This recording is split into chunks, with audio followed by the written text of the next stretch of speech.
कि कुछ लोग नहीं चाहते कि मुख्यमंत्री जी का भाषण जो है अच्छे से हो। मैंने आज मीडिया में कहा है, इस बात को मैंने पहले ही कहा है। और ये जो आप व्यवस्था का प्रश्न है और ये जो मोटी मोटी किताब पढ़ रहे हो ना, मेरे भाषण खत्म होने के बाद में एक अक्षर दिखा देना कि मैं इस पे नहीं बोल सकता, तो अगली बार नहीं बोलूंगा। अरे बस माननीय मंत्री जी आपस में बहस थोड़ी करवानी। आप में हो सकता है मुख्यमंत्री जी उत्तर दे देंगे। आप मेरे से उम्र में ज्यादा हो सकते हैं, अनुभवी हो सकते हैं, लेकिन मैं नहीं कह रहा हूं, जनता कह रही है। माननीय अध्यक्ष महोदय, आरएसएस के इशारे पे कई नियम बदले गए। मैं अपील करता हूं, आज इस मंच के माध्यम से करता हूं, अगर आरएसएस के अंदर हिम्मत है तो राजस्थान के अंदर अभियान चलाए कि वो छुआछूत को खत्म करेंगे और दलितों को आगे लेके आने का काम करेंगे। इस पक्ष में एक नहीं है, आप कहिए।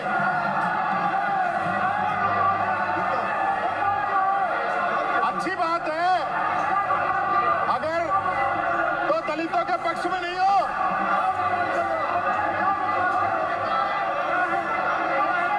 तो दलितों के पक्ष में नहीं हो क्या आप लोग?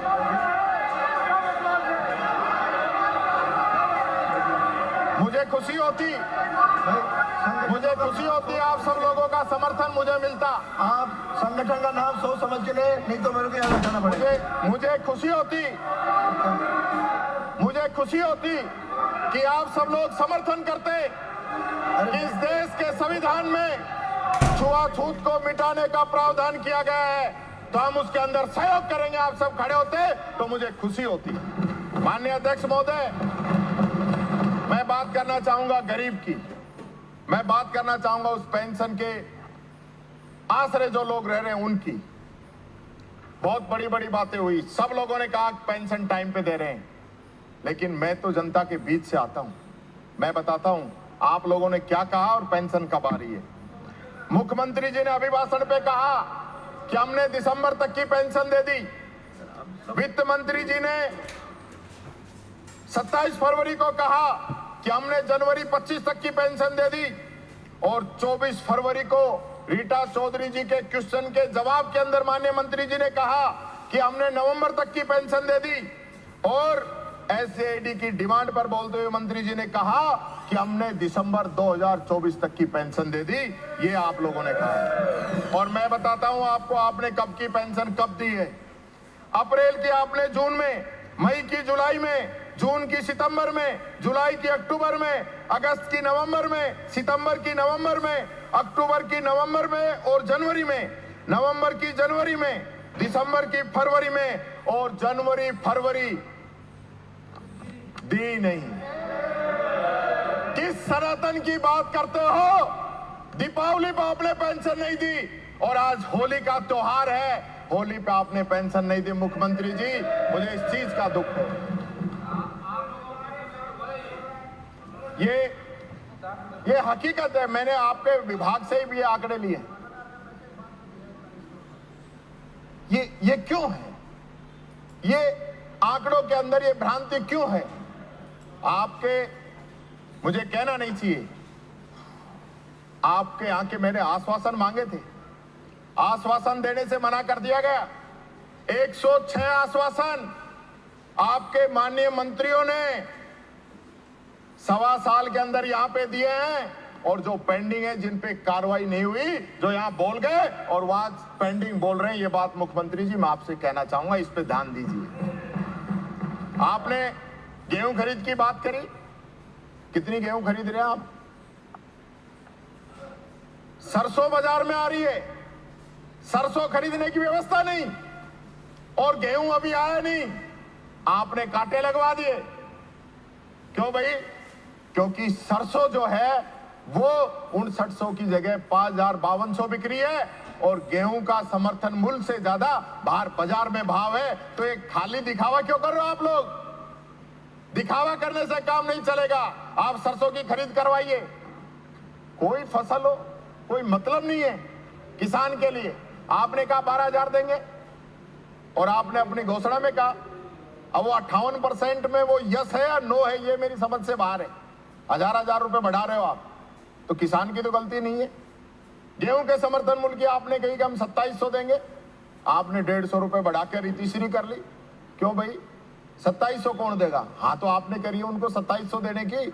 जिस समय आप देंगे उस समय तो ऑटोमेटिक रेट बढ़ गए होंगे, किसान को तो इसका फायदा ही नहीं मिला। ये बात माननीय मुख्यमंत्री जी मैं कहना चाहूंगा, न पानी मिल रहा है, न एमएसपी पे खरीद हो रही है, न किसान सम्मान निधि मिल रही है। ये हालत आप लोगों ने कर रही है। और मूंगफली के लिए तो जो हालत है आप सबके सामने, किसान धरने पे बैठे हैं। जहां गर्मियों में पानी की रोक होती थी, आपने तो जनवरी फरवरी में ही वहां पे रोक लगा दी किसानों के लिए। तो फसल बर्बाद हो जाएगी। उन किसानों के बारे में भी सोचना। आप बार बार कहते हैं मैं किसान का बेटा हूं, किसान का बेटा हूं, इसलिए मैं कह रहा हूं।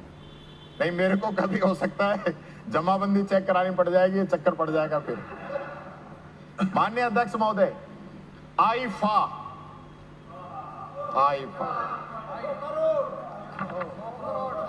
का आयोजन हुआ राजस्थान के अंदर। मैं देख रहा था कि आईफा का प्रमोशन हो रहा है कि राजस्थान का प्रमोशन हो रहा है। और माननीय अध्यक्ष महोदय, सनातन का राग अलापने वाली सरकार 100 करोड़ खाटू श्याम जी के नहीं दे पाई, 120 करोड़ गोविंद देव जी के नहीं दे पाई, और आईफा के 100 करोड़ ऐसी बुलेट ट्रेन बनी फाइल की कि जापान से भी तेजी से 100 करोड़ पास कर दिया आपने। और वो आईफा जिसके अंदर ये माननीय सदस्य यहां बैठे हैं, कुछ ही चेहरे नजर आ रहे थे वहां पे। वो फ्रंट लाइन की फोटो निकलवा लेना। गोल्डन पास की 7-7 लाख रुपए के पास जिनको फ्री में दिए गए, वो जनता के गाढ़े खून पसीने की कमाई थी। यहां तक कि मंत्रियों और विधायकों को और विपक्ष का तो जिक्र ही छोड़ दो, आप किसी को पूछा ही नहीं आपने। ये तो आप लोगों की हालत है माननीय। और यही नहीं, बीच में नहीं माननीय अध्यक्ष जी, यही नहीं, धारीवाल जी बीच में मुझे नेता बोल रहे हैं।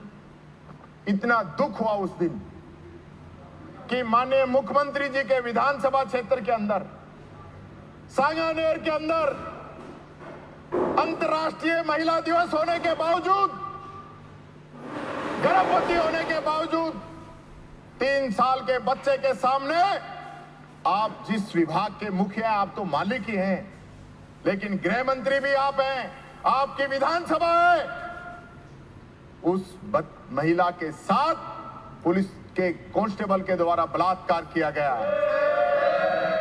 पुलिस आईफा अवार्ड बना रही थी और उधर उस बेचारे के साथ बलात्कार हो रहा था। और आईफा के अंदर माननीय मुख्यमंत्री जी, मैं ये कहना चाहूंगा, आप सब लोग फोटो खिंचाने में व्यस्त थे। वो फोटो भी मैं बता दूंगा तो ये कहेंगे कि नेता प्रतिपक्ष इस प्रकार की बातें करता है। हमें क्या लाभ हुआ राजस्थान को आईफा से? कितने बड़े स्टार आए, किसी भी टूरिस्ट स्थल पे वो गए, एक भी स्थान पे नहीं गए। और कौन सा बड़ा नाम आया? शाहरुख खान के अलावा बाकी तो सब 2 नंबर वाले, सेकंड ग्रेड था, फर्स्ट ग्रेड वाले तो कोई नहीं आया। माधुरी, अब आजकल सेकंड में ही है, समय गया माधुरी दीक्षित जी का। वो दिल बेटा फिल्में जब थी, जब माधुरी दीक्षित थी, पर आज जो बड़े बड़े फिल्म स्टार जो आने चाहिए थे, कोई नहीं आया। अमिताभ बच्चन ही नहीं आया तो फिर क्या आया? और एक बात और कहना चाहूंगा, आपने सोनू निगम को नहीं बुलाया। यानी ऐसा 1 महीने में क्या हो गया कि राजस्थान राइजिंग में तो आपने सोनू निगम को बुला लिया, और इतना बड़ा आयोजन जो फिल्म इंडस्ट्री का ही हो रहा था, उसमें सोनू निगम नहीं बुलाया। सोनू निगम को भी बुलाना चाहिए था। अच्छा गाता है सोनू निगम, उसका भी आप लोगों को मैं समझता हूं बुलाना चाहिए था।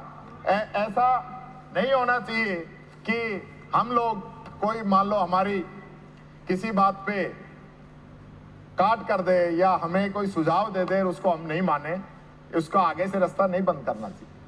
मैं 2 लाइनें आपको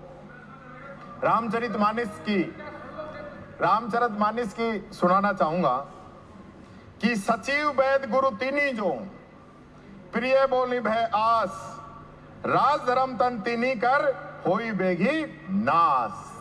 यानी कि यदि मंत्री, वैद, गुरु भय या लाभ से सत्य ने बोलकर मीठी बातें करे तो राज्य, शरीर और धर्म तीनों का शीघ्र नाश हो जाता है।